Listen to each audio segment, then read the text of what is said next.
The very first recordings that I'd ever did with my sister was absolute nonsense. Didn't even understand that you could use headphones. And we didn't know how to turn off the click. So there was always a click in the background. And we were singing into it, and we managed to make it sound quite good. A line that meets another line. Arrows shooting endlessly. And the anchor in my ribcage.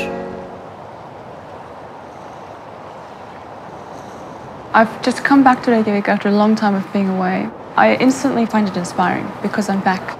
I know from the past that's a very unique feeling. And what I feel right now is probably not what I'm going to be feeling in a year, maybe.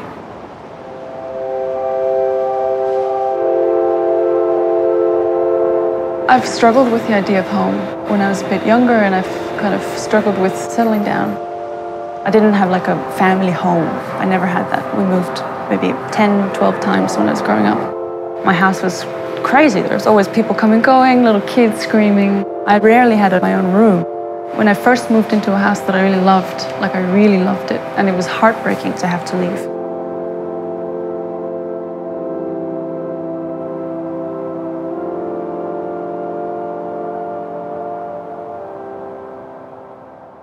My dad was a huge sort of inspiration in the early days because he's a musician, he's a composer, very active in sort of the avant-garde scene in Iceland. And his approach is very DIY, sort of do everything yourself. He's kind of almost like anti-mainstream.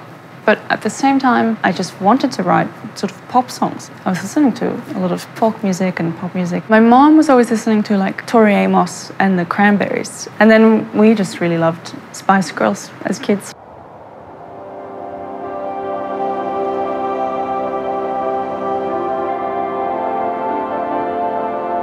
We didn't have the internet at home for some reason. So I always had to walk to the library, and I would sit there for hours on the internet.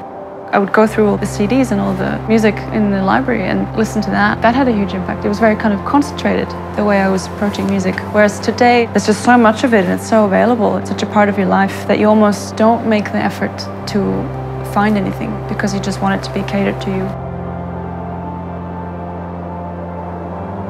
We were, I think, 11 or 12. We were so bored on this hike that me and my sister started making up songs on the way. We made up like a fake radio station. We ended up recording some songs when we got home on our mum's laptop, recordings that still exist, and they're hilarious.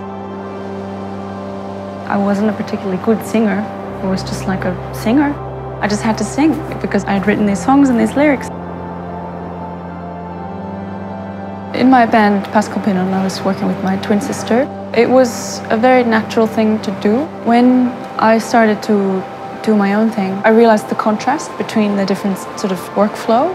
I just had a lot of ideas and I had a lot of energy, and I think that when someone doesn't share that, it becomes very toxic very quickly. We actually have been able to come back together and become really good friends again, first of all, but also she plays with me in JFDR all the time. We do collaborate so much more now that we don't have that pressure of the band.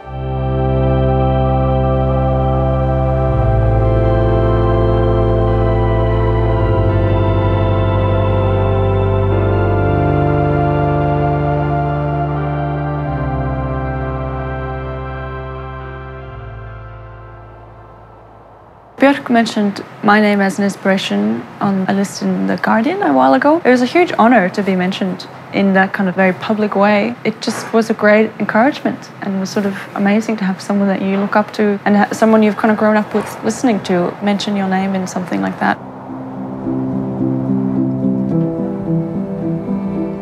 It's a really strange time ahead, but also, you know, there's a lot of ifs and there's a lot of possibilities. And I think a part of me is just kind of riding that wave and enjoying the fact that I can still work.